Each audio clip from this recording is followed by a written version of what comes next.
దేశ ప్రజలందరికీ విజ్ఞప్తి అండి. ఇవాళ దేశంలోనే రైతు అగ్రగామిగా ఉండాల్సిన పరిస్థితి ఉండాల్సింది. ఇవాళ వ్యవసాయ రంగంలో అన్నదాత విపరీతంగా కష్టపడిన దళారీల వల్ల, ఇక్కడ స్థానిక ప్రభుత్వాల వల్ల, రాజకీయ పక్షాల వల్ల గిట్టుబాటు ధర లభించకపోవడం, ఆధునిక టెక్నాలజీ వ్యవసాయంలో రాకపోవడం, చాలా ఇబ్బందుల్లో ఉన్నారు రైతులు. రేపొద్దున దేశవ్యాప్తంగా రైతులందరూ వ్యవసాయం మానేస్తే మన దేశ పరిస్థితి ఏంటి?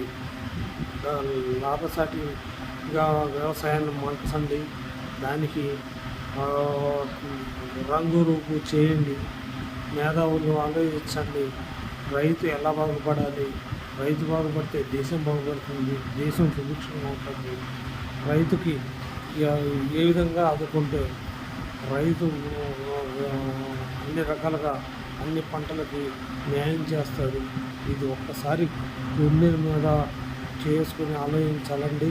నేను ప్రతి ఒక్క పౌరుడిని విజ్ఞప్తి చేస్తున్నాను. మీరు ప్రతిదీ మీరు చూడండి, ఈ వీడియో చూసి మీరు షేర్ చేయండి. ప్రతి రైతు వెనకాల చాలా ఆవేదనలు ఉన్నాయి.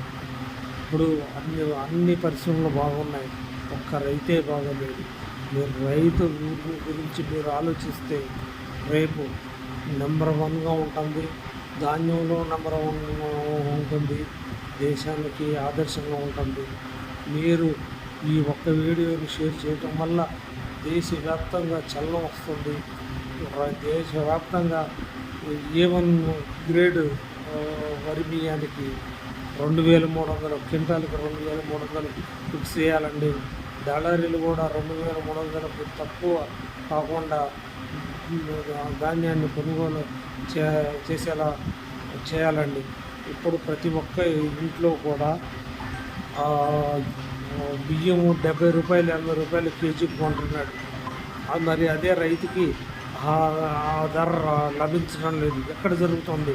ఇదంతా వ్యాపారులు, దళారీలు వీళ్ళు కుమ్మక్కయి ఇవాళ సాగించుకుంటున్నారు. కాబట్టి నేను అనేది ఏంటంటే ప్రతి రైతుకి మీరు లాభసాటి మీరు పెద్ద పెద్ద మేధావులు ఉన్నారు, టెక్నాలజీ శాస్త్రవేత్తలు ఉన్నారు. దీని మీద మీరు పరిశోధన చేసి లాభసాటిగా మార్చండి వ్యవసాయాన్ని.